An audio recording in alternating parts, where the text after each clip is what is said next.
दोस्तों, भोजन हमारे जीवन का एक अहम हिस्सा है।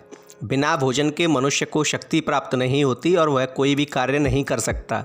बिना भोजन के मनुष्य शीघ्र ही मृत्यु को प्राप्त होता है।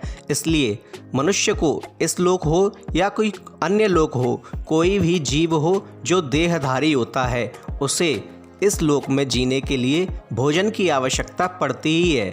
और प्रकृति ने भी प्रत्येक जीवधारी के लिए अलग अलग प्रकार के भोजन की व्यवस्था कर रखी है। जिस प्रकार कोई मांसाहारी जीव जैसे कि शेर या कोई अन्य वे मांसाहार करते हैं, उसी प्रकार शाकाहारी जीव घास और पत्तियां चबाकर अपना पेट भरते हैं।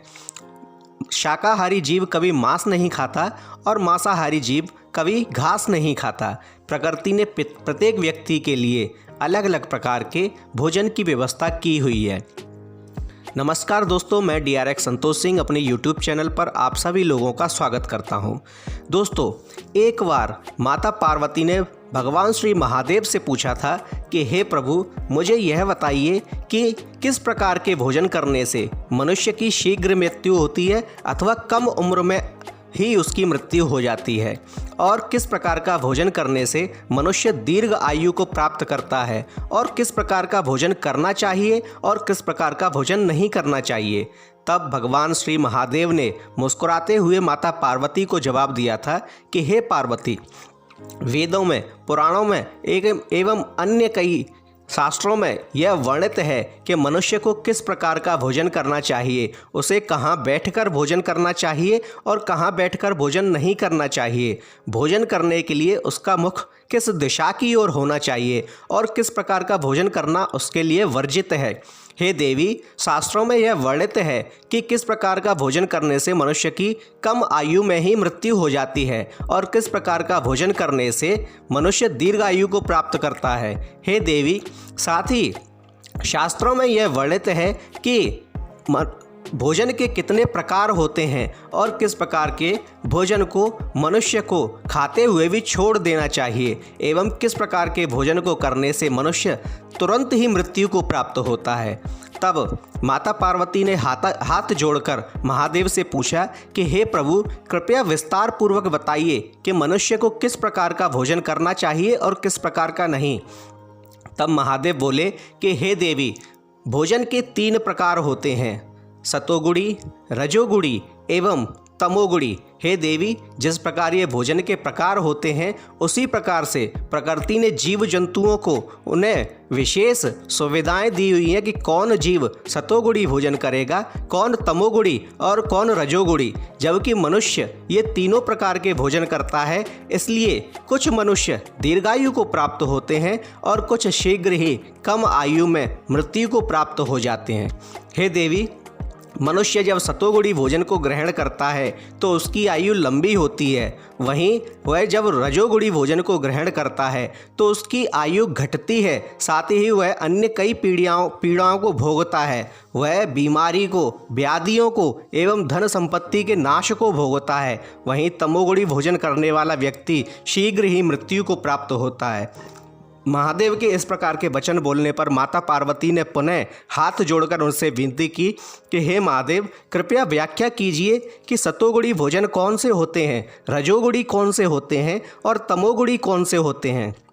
तब महादेव ने माता पार्वती से कहा कि हे देवी, सतोगुणी भोजन वे होते हैं जो हम स्वाद के लिए नहीं अपितु अपने शरीर को चलाने के लिए खाते हैं। जैसे इन सतोगुणी भोजनों में सबसे श्रेष्ठ जो उत्तम गुणवत्ता होती है वह होता है गाय का दूध। इसके अतिरिक्त भूमि में उत्पन्न होने वाले अन्न एवं उनसे बने हुए पदार्थ। और रजोगुणी जो भोजन होते हैं वे होते हैं गरिष्ठ या बहुत ज़्यादा तेल वाले या बहुत ज़्यादा मसाले वाले। ये पेट में पहुंचकर पीड़ा उत्पन्न करते हैं, क्रोध उत्पन्न करते हैं। इनका सेवन करने से मनुष्य क्रूर, क्रोधी और अस्वाभाविक हो जाता है। इसके अतिरिक्त जो तमोगुणी भोजन होते हैं वे सड़ांध लिए हुए, बदबूदार, वासी खाने को कहते हैं। हे देवी, जो तमोगुणी भोजन को ग्रहण करते हैं उन लोगों की आयु घटती है, और जो रजोगुणी भोजन को ग्रहण करते हैं उन्हें कई व्याधियों का सामना करना पड़ता है। वहीं जो सतोगुणी भोजन को उपयोग में लाते हैं वे लोग दीर्घायु को प्राप्त होते हैं। तब देवी पार्वती ने हाथ जोड़कर पूछा कि हे भगवान, मनुष्य को कहाँ बैठकर भोजन करना चाहिए और किस दिशा में बैठकर भोजन करना चाहिए। तब महादेव ने कहा कि हे देवी, संभव हो सके तो मनुष्य को रसोई घर में बैठकर भोजन करना चाहिए। इसके उसके पितरों को प्रसन्नता होती है, साथ ही माता अन्नपूर्णा का आशीर्वाद प्राप्त होता है। इसके अतिरिक्त मनुष्य को भोजन करने से पहले एक भाग पशु अर्थात गाय के लिए और एक भाग अतिथि के लिए निकालना चाहिए। उसके बाद ही भोजन ग्रहण करना चाहिए। साथ ही भोजन ग्रहण करने से भगवान का भोग अवश्य लगाना चाहिए। इससे उस भोजन में सात्विक गुण बढ़ जाते हैं। साथ ही मनुष्य को भोजन कभी भी बिस्तर पर बैठकर नहीं करना चाहिए। इससे उसके व्याधियां घेरने लगती हैं, उसका ऐश्वर्य नष्ट होने लगता है, उसका धन नष्ट होने लगता है। इसलिए मनुष्य को सदैव ही भूमि पर बैठकर ही भोजन करना चाहिए। जो व्यक्ति भूमि पर बैठकर भोजन करते हैं उनके शरीर की गर्मी पृथ्वी में समा जाती है और वे सभी प्रकार की व्याधियों से दूर रहते हैं। जबकि बिस्तर पर बैठकर भोजन करने वाले व्यक्तियों के शरीर की गर्मी अंदर ही समाहित रहती है, जो अन्य प्रकार की व्याधियों को उत्पन्न करती है। तब माता पार्वती ने हाथ जोड़कर बोला कि हे प्रभु, किस प्रकार का भोजन मनुष्य को ग्रहण नहीं करना चाहिए या त्याग देना चाहिए। तब भगवान भोलेनाथ ने कहा कि हे देवी, जिस भोज्य पदार्थ को किसी ने पैर से छुआ हो अथवा कोई उसे लांघ कर निकला हो या कोई जीव जंतु उसे छू गया हो, उस भोजन को तुरंत त्याग देना चाहिए। इसके अतिरिक्त मनुष्य जब भोजन कर रहा हो और किसी कारणवश उस भोजन को बीच में छोड़कर उठकर कहीं गया हो और लौटकर उस भोजन को ग्रहण नहीं करना चाहिए। वह भोजन विषाक्त हो सकता है। और इसके अतिरिक्त ऐसा भोजन जो भगवान को प्रसाद नहीं चढ़ाया गया है या किसी जीव जंतु को उसका हिस्सा निकालकर नहीं खिलाया गया है, उस भोजन को भी ग्रहण नहीं करना चाहिए। इसके अतिरिक्त अगर कोई स्त्री रजव्यस्तला होती है और वह भोजन बनाती है, उस भोजन को भी ग्रहण नहीं करना चाहिए। क्रोध में बनाया हुआ भोजन भी ग्रहण नहीं करना चाहिए। जब मनुष्य स्वयं क्रोध में हो तब भी उसे भोजन ग्रहण नहीं करना चाहिए। मनुष्य को सदैव ही 3 निवाले मौन होकर प्रसन्न चित्त होकर भोजन के 3 निवाले ग्रहण करना चाहिए। उसके बाद ही कोई बात या कोई चर्चा करनी चाहिए। इसके अतिरिक्त मनुष्य को शांत मन से ही भोजन करना चाहिए। उसे भोजन करते हुए कभी बीच में नहीं बोलना चाहिए एवं भोजन को शीघ्रता से नहीं करना चाहिए। उसे आराम से पृथ्वी पर बैठकर बड़े प्रेम पूर्वक ही ग्रहण करना चाहिए। ऐसा ग्रहण किया हुआ भोजन शरीर में रस बढ़ाता है और मनुष्य की आयु को लंबी करता है।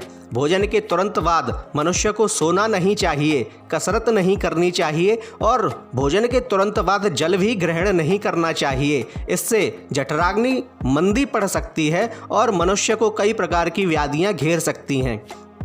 तब माता पार्वती ने पूछा कि हे प्रभु, यह बताइए कि मनुष्य को किस प्रकार का भोजन करना चाहिए जिससे वह दीर्घायु को प्राप्त हो। तब महादेव ने बोला कि हे देवी, जो मनुष्य सात्विक भोजन को भगवान को प्रसाद चढ़ाकर ग्रहण करता है और प्रसन्नचित्त मन से ग्रहण करता है, उस व्यक्ति को कम भोजन भी अधिक लाभ देता है और उसके स्वास्थ्य वर्धक होता है, जिससे उसके घर में खुशहाली रहती है, उसके घर में लक्ष्मी का प्रवेश होता है एवं ऐश्वर्य होता है। हे देवी, जो मनुष्य गाय के दूध को भोजन के लिए उपयोग करता है वह व्यक्ति सदैव स्वस्थ रहता है। जो व्यक्ति अपनी जीवा के लिए नहीं, अपने स्वाद के लिए नहीं, अपितु अपने जीवन यापन के लिए भोजन करता है वह व्यक्ति स्वस्थ रहता है। जो व्यक्ति ठूस ठूस कर नहीं खाता अपितु अल्प खाता है और जितना आवश्यक हो उतना ही खाता है, वह व्यक्ति दीर्घायु को प्राप्त करता है।